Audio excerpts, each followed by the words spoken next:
به نام خداوند جان و خرد که از این برتر اندیشه بر نگذرد.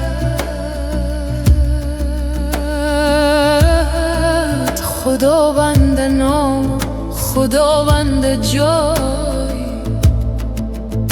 خداوند روزی ده راهنمای، خداوند کیوان و گردان سپر،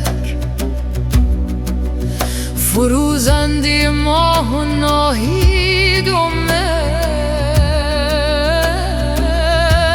ز نام نشان و گمان برتر است، نگارنده بر شده پیکر است.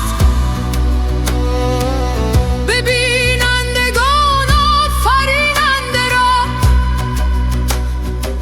نبینی ملنجان دو بیننده را. نیابد بدونی زندیشه را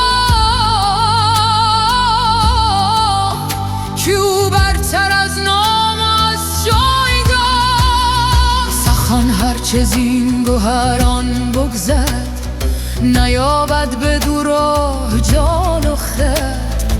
خردگر سخن برگزیند همی، همان را گزیند که بیند همی.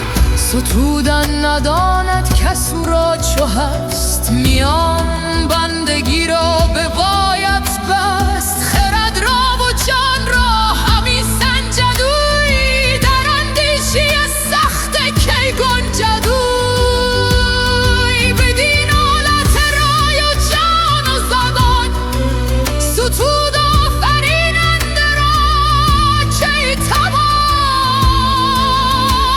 به هستیش باید که خست و شوی، ز گفتار بیکار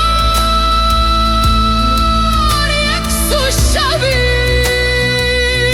پرستنده باشی و جوینده راه، به ژرفی به فرمانش کردن نگاه.